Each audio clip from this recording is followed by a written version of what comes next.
We're beginning Chapter 23, The Man-Made Origin of Marburg and Ebola, of Emerging Viruses, AIDS and Ebola, Nature, Accident, or Intentional. The following week, I flew into Baltimore Washington International Airport. Jackie made plans for me to drive from BWI to Pittsburgh for my next seminar. The main purpose for the road trip was so that I could spend a couple of days in Frederick, Maryland, exploring Fort Detrick and the National Cancer Institute Library. Oh, what a treat that must be.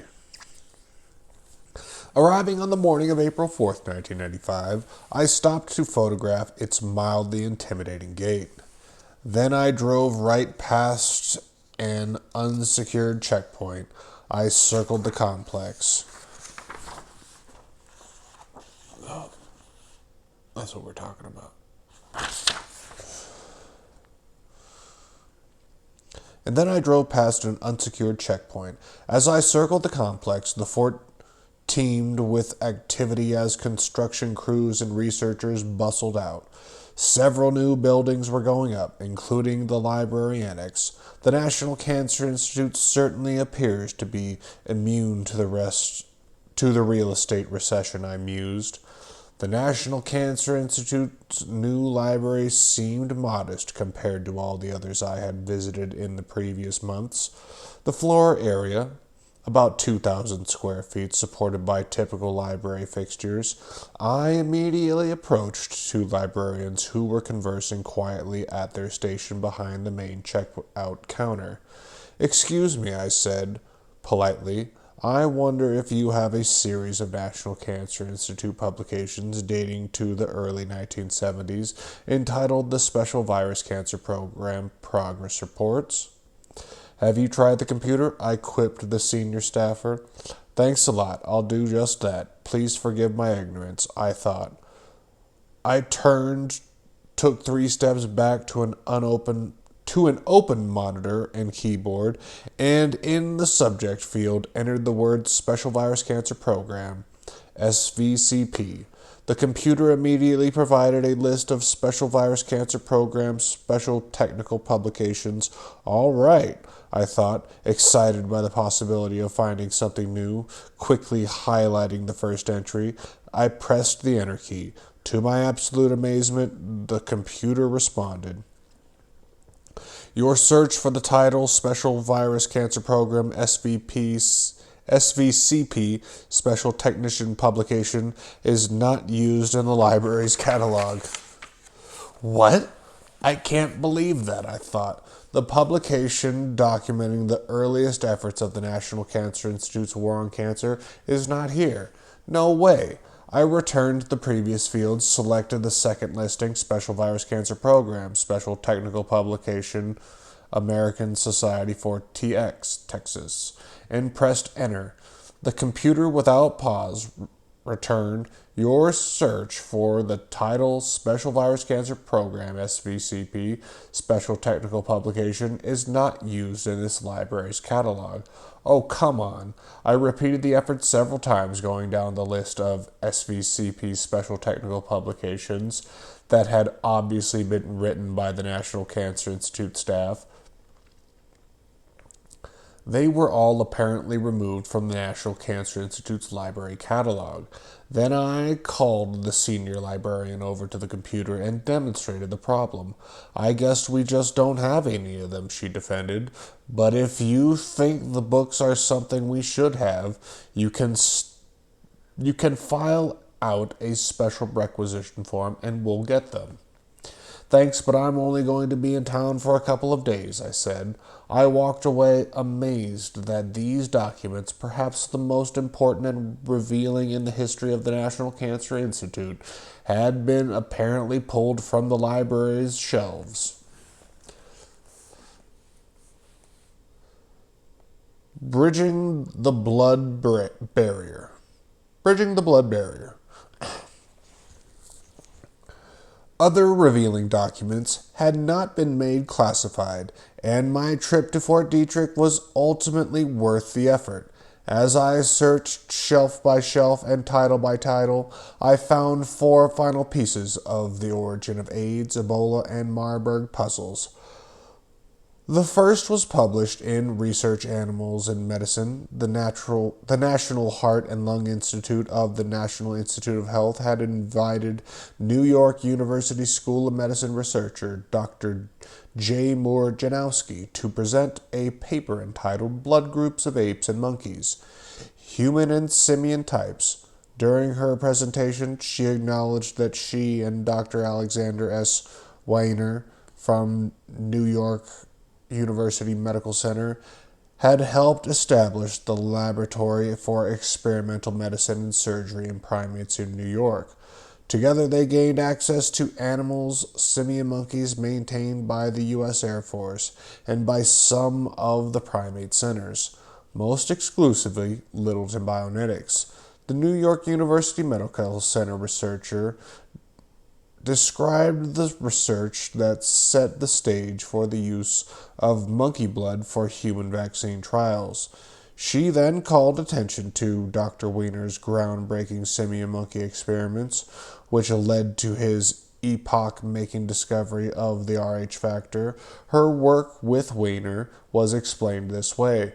In 1962, Dr. Weiner and the author joined forces for a long-term study of blood groups of non-human primates.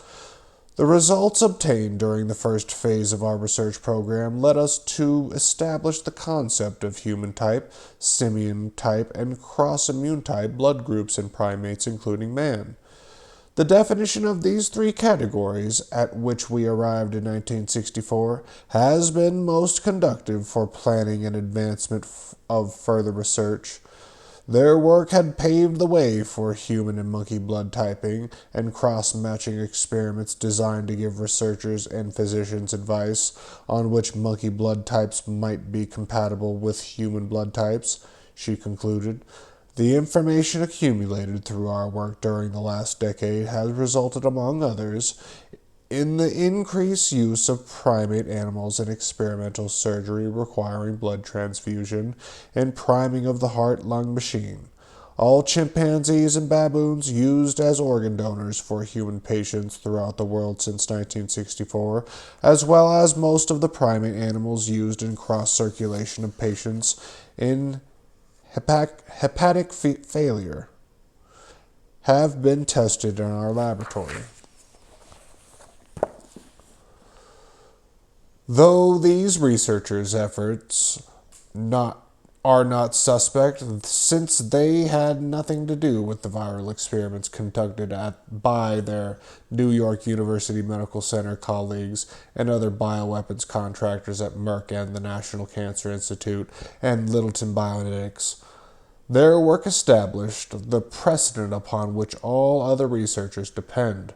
Once human and monkey blood was successfully typed, interspecies blood mixing and transfusions, organ transplants, and cross-species vaccine research could proceed without fears of massive allergic reactions. That is, the barrier presented by the host's natural immune system, the rejection of foreign proteins, could be triggered. Weiner's and Moore-Janowski's efforts opened the way for an avalanche of monkey man vaccine experiments in which numerous deadly viruses were created, tested, and apparently deployed in unsuspecting and uninformed subjects. Hard for most people to imagine. This was confirmed during an interchange with a member of her audience. Dr. Sormont asked, "You were talking about the complete interchange of blood between chimpanzees and man. Have you heard of any recent experiment where lower animal species blood has been used to transfuse man? For example, Dr. Werner and Dr. Unger had one patient, an aged lady, who had autoimmune hemolytic disease. Finally, she couldn't tolerate human blood and had developed antibodies for practically every antigen system known to man. As a last resort, they asked me to ship them some cattle blood from a healthy animal immediately. I sent them some, and they transfused her with the blood. It kept her alive 8 weeks beyond her established death time. Excuse me. To which Morjanowski innocently replied, I haven't heard of this, which is quite interesting because I work so closely with Dr. Weiner.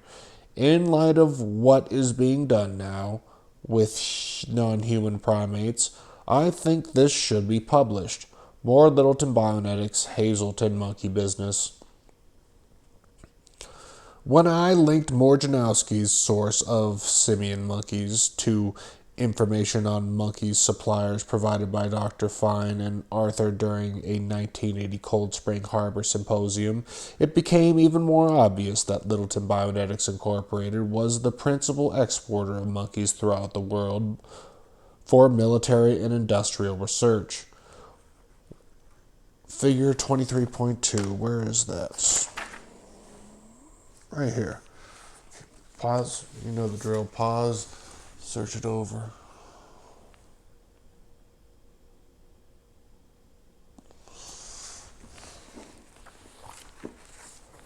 Where are we? Figure 23.2 was prepared by Fine and Arthur. It showed that Davis and Hazelton Labs needed to import their monkeys, whereas only LBI maintained colony-born chimpanzees in Uganda. Gallo contributed an article in the same Cold Springs Harbor report, wherein the National Cancer Institute lab chief and several co-authors listed a series of their monkey virus experiments. 23 and 4.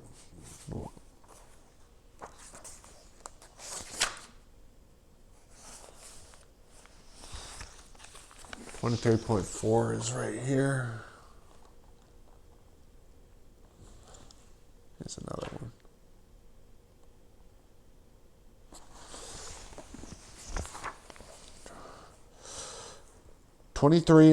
Figure 23.3 and figure 23.4 showed Gallo's groups used for major monkey suppliers, 3 American and 1 African. The 3 domestic suppliers that imported various monkey species from LBI included Hazelton Labs, Davis California Primate Research Center, and the Mason Research Institute of Worcester, Massachusetts. Apparently, only Littleton Bionetics Incorporated maintained a monkey facility in northwest Uganda and did not need to import their monkeys. Most incriminating is the fact that the specific rare species of monkeys, Ceropithecus aethiops and Macus mulata, and Littleton Bionetics Incorporated exported, and another animal suppliers imported. Wait, what? That Littleton Bionetics Incorporated exported and other animal suppliers imported. Okay. Were the Marburg virus carriers to Europe during the first outbreak of the hemorrhagic fever in 1967, and the Davis AIDS-like virus outbreaks in 1969, 1976, and 1978, respectively. In Reston and Philadelphia, outbreaks of Ebola-like viruses in 1980 and 1990 were associated with monkeys that had either originated at Littleton Bionetics or had contacted colony-born Littleton monkeys when the animals were housed in KLM's Amsterdam facility awaiting transport to New York. Landon's Ugandan rhabdovirus experiments. The next to last puzzle piece fell into place on reviewing the National Cancer Institute monograph entitled The National Cancer Program and International Cancer Research. Here, a 1974 article by John Higginson and Colum Muir reviewed the epidemiologic program of the International Agency for Research in Cancer and the geographic distribution of some agency programs. They graphically displayed their findings in a figure that I had seen months earlier. This time, however, when I saw the map, figure 8.2... Let's see if we can find 8.2 sounds like it's way back there. Yeah, I'm not doing that. I wouldn't be able to find figure 8.2. I noted that most intense viral research activity in Uganda covered areas specifically investigated by Littleton Bionetics. Oh, that's what LBI stands for. Littleton Bionetics Incorporated. Littleton Bionetics Incorporated and Merck investigators had studied herpes-like virus infections in the area. Both had also studied hepatitis and possible liver cancer viruses there, and Littleton Bionetics Incorporated had conducted extensive carcinogen tests on more than 140 substances, many apparently on monkeys in Uganda also. After viewing the map, I returned to the lengthy addendum Littleton Bionetics Incorporated provided in the 1971 Special Virus Cancer Program Progress Report 8, wherein they disclosed numerous studies they had conducted with rhabdoviruses on monkeys and other animals. Rhabdoviruses, I recalled, were considered by many experts as the germ from which Marburg and Ebola viruses most likely evolved. These viruses, the Littleton Bionetics report showed, had been manipulated, mutated, or mixed with other deadly viruses, including sarcomas and leukemia viruses. Littleton Bionetics Incorporated rhabdovirus studies began in 1965. At the time, the Littleton Bionetics Incorporated group leader, Dr. John Landon, took minuscule tissue containing rhabdoviruses along with numerous hybrids. Hybrid rhabdoviruses were made by crossbreeding them with simian sarcoma and leukemia viruses to form mutant strains called rhabdosarcoma or rhabdomyosarcoma L, and inoculated them into dozens of monkeys. Most died or were transferred. How can I say these gigantic names with no problem, but then I mess up on minuscule words? This is madness. Obviously, if they survived Landon's experiments, they had developed antibodies and immunity to the rhabdoviruses. These monkeys, then, were considered valuable for the production of vaccines. Most of these were then transferred to various vaccine production facilities internationally. Consequently, the timing was perfect for the initial Marburg virus outbreak in Marburg, Frankfurt, and Belgrade in 1967 at the Brainwork, the Paul Ehrlich Institute, and the Institute for Sera and Vaccines, respectively, all vaccine production facilities. But, get your vaccines, people. Figure 23.5 contains the rhabdovirus monkey experiments among numerous others conducted by Landon and Company at Littleton Bionetics Incorporated between 1965 and 1970.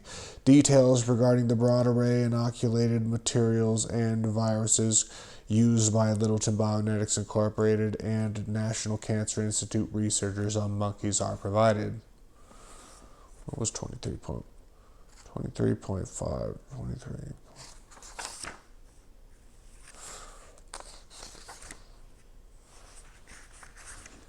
Here's 23.5. Pause it, read it.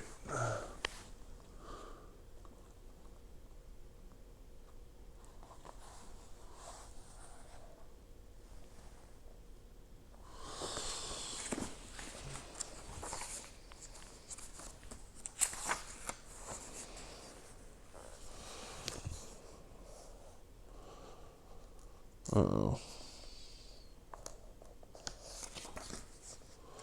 I lost me place.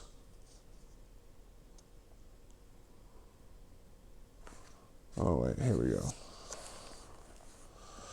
Figure 23.5 contains the rhabdovirus monkey experiments among numerous others conducted by Landon and Company at Littleton Bionetics between 1965 and 1970.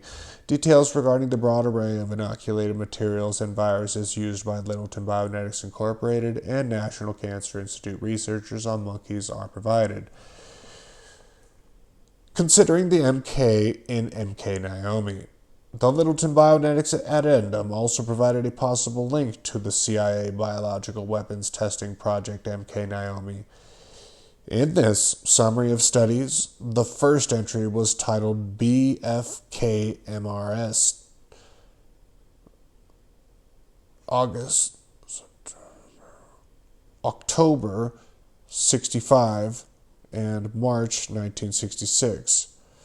It was further explained that the code terms BFKMRS represents Doctors Brian, Falk, Conton, Maneker, Rauscher, and Stevenson. The next coded section was MKSVLP, February 66, March 67. Earlier, the Special Virus Cancer Program Progress Report 8 explained the SVLP represented the Special Virus Leukemia Project. More important, the letters MK before SVLP indicated Doctors Maneker and Coton. Maneker, I recalled, was the chief of the viral biology branch and chairman of the etiology area for the entire Special Virus Cancer Program. Coton's identity, however, required investigation. I learned from a search of the National Cancer Institute's library's database that Coton was considered an expert in the field of biohazard control and laboratory safety and design. Together, Maneker and Coton maintained formidable multidisciplinary knowledge, virtually all the knowledge needed to set up a safe biological weapons testing lab and direct a multidisciplinary team of scientists in special operations research. The MK in the CIA's MK Naomi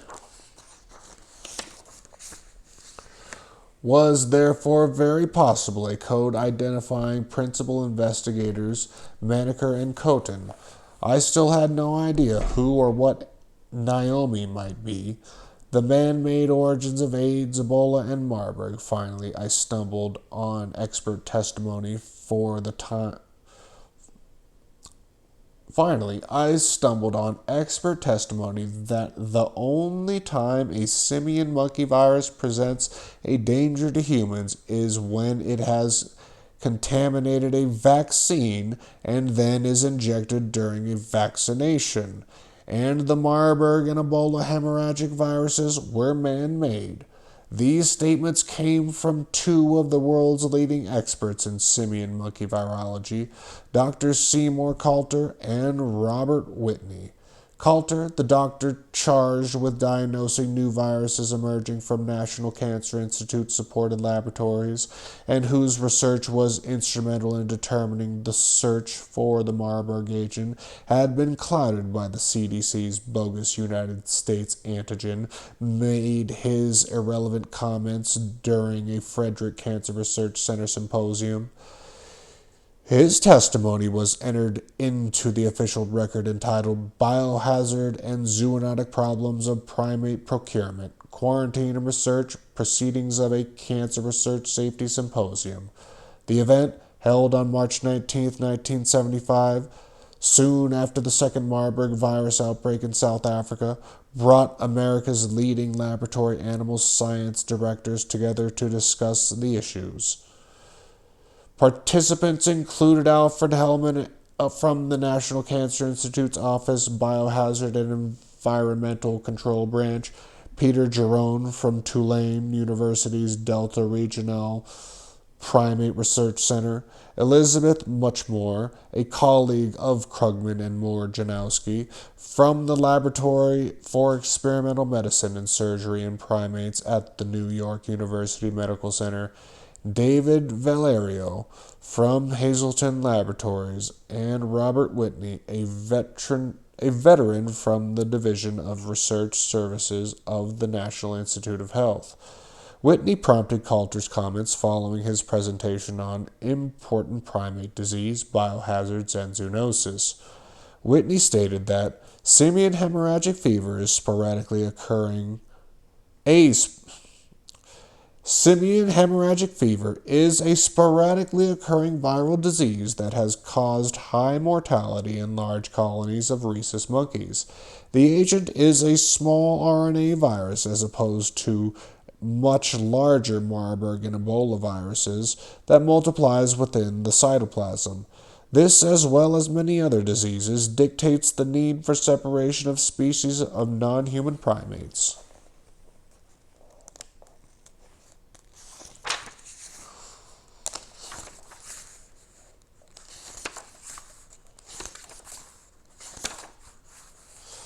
Then, most incredibly, Whitney noted that simian monkey viruses would only cause disease in humans if they were transmitted, just as I concluded earlier, by vaccines.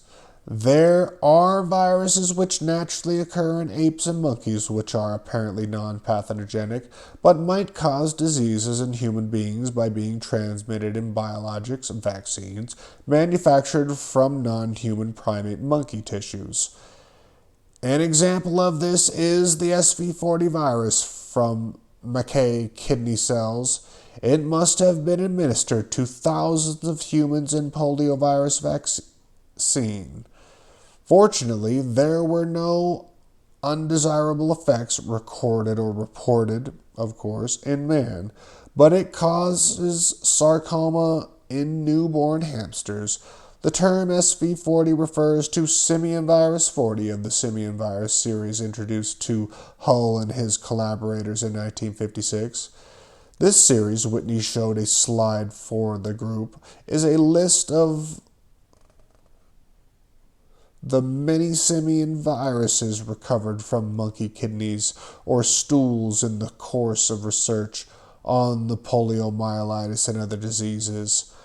Most of these viruses are orphan, which means that they are simply viruses which seem to have no pathogenic effects. Rhesus monkeys, cynomolgus monkeys, M. fascicularis, and chimpanzees have been used extensively in the study of poliovirus infections and development of vaccines.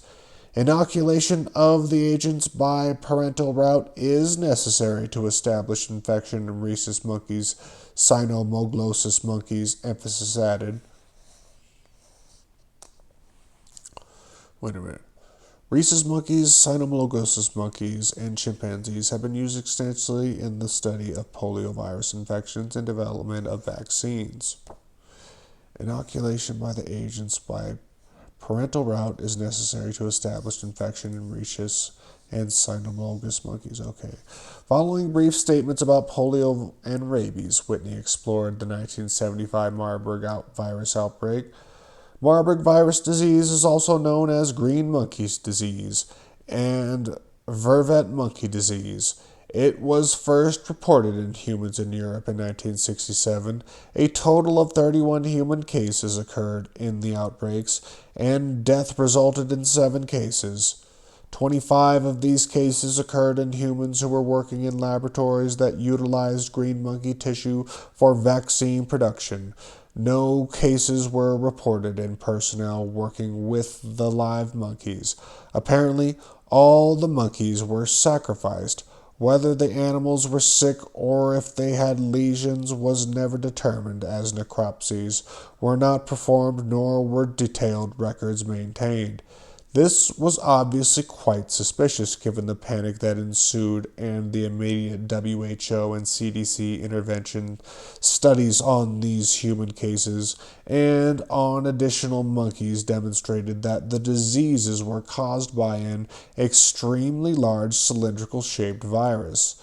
This disease was not reported again since the European outbreaks either in man or non-human primates until 1975. These 3 non-laboratory associated cases in man were reported from South Africa. There is no specific therapy and no vaccine for this deadly disease. It is most recent and impressive examples of the potential public health threat to man from the non-human primates. Coulter apparently took exception to Whitney's last remark, but Jerome voiced his concern first. In the latest morbidity-mortality report that crossed my desk on Monday. Marburg virus disease seems ready to come to a head again. Obviously, the CDC warned the medical research establishment to prepare for future Ebola outbreaks, which occurred in Sudan and Zaire about 18 months later. Coulter, the senior monkey expert, had heard enough. Obviously annoyed at the dearth of scientific evidence, he immediately shot back. The information is very, very meager. Then, with uncustomary rambling, he explained, 3 cases seem to be involved. 2 of these involved a young man and a young lady traveling around Africa where they eventually picked up the disease. The epidemiology of their case is not known. Their contact with monkeys as monkey handlers is nil. However, they did associate with monkeys at farms and homes. The 3rd case involved a nurse, and it followed the same pattern as established in Germany and Yugoslavia, where the secondary cases are as much of a problem as the primary cases. The young man died. The 2 ladies, the companion and nurse, are evidently recovering. I simply have to hold off on any comments regarding the epidemiology until we know more about it.